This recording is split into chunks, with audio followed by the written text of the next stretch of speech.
Oh boy, real life stories. I got a lot. I'm gonna try and do this from like a beginning perspective, but might jump in and out at times.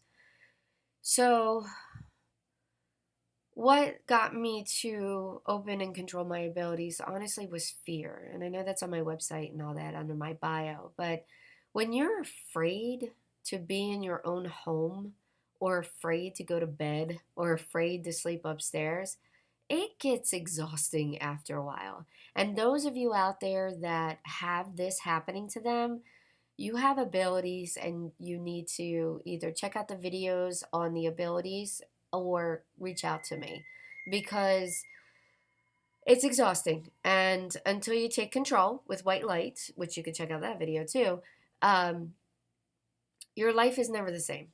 So, for the most part, when I first started out as a child, I remember uh, different things happening in and out of my life. When I was about 9 years old, I woke up in the middle of the night to hearing a child crying.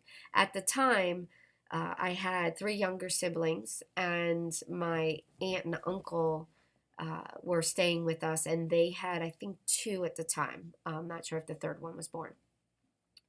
But I was, like I said, 8 or 9, and I hear a baby crying or a child crying. So I get up and I'm walking around trying to find who's crying. And once I made it downstairs, of course, wakes up my dad, and my dad asked me what I was doing, and I tell him, and he was like, "There's no one crying, go back to sleep." But I knew someone was crying, and I wasn't just sleepwalking or dreaming.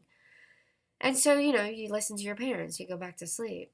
And then when I was a teenager, the house that I lived in Spring Mountain, that house was terrible. It was scary upstairs. And of course, my bedroom, along with my brother's, was in the attic, converted attic. And I would literally wake up to seeing spirits moving around and going down the steps.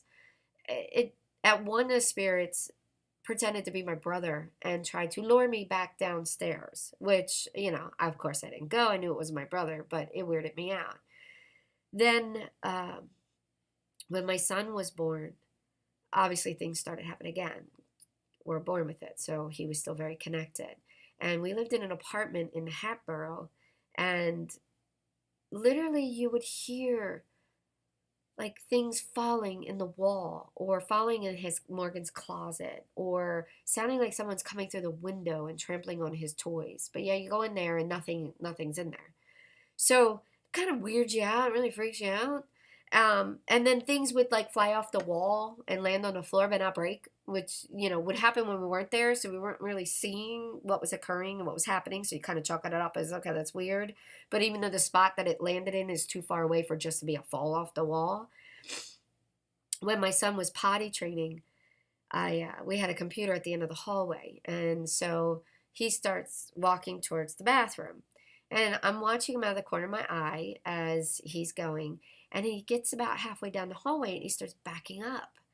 And he says, as he gets closer to me, "Mommy, there's red eyes down there."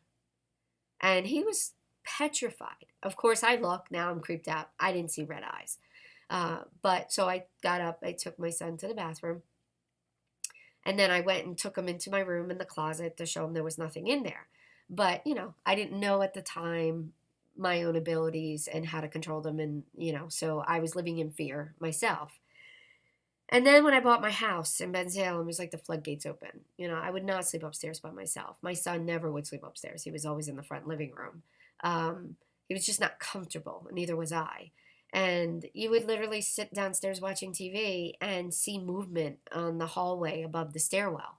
And it was scary. It was very scary. So those were my first experiences before I got my abilities under control. And also buying this house too. I almost forgot about this one. But when I bought my house, there was an extra bedroom that we didn't utilize. And I hated that room worse than any other place in the house. It just creeped me out. You got that bad energy vibe when you walked in there, like you're being watched. And the thing is if the door was closed, you are not opening that door unless you knocked. You could have tried God knows how many times, and I've had friends do it, and they were completely weirded out what I said was true. But as soon as you knocked on the door and turned that handle, the door would magically open.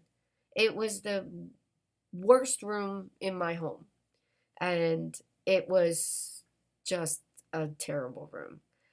There's a couple reasons for it. There was a very strong negative energy in there, and I obviously didn't know I had abilities, and I didn't know how to control them. And also, I have a vortex in that room, and a easy passageway on the one wall, which is just means that it's thinner between our worlds, so it's very easy for spirits to come into that wall. So I actually have a power symbol on that location to help deter and keep energies out of that room. So those are just the beginning, and trust me, there is a lot to come.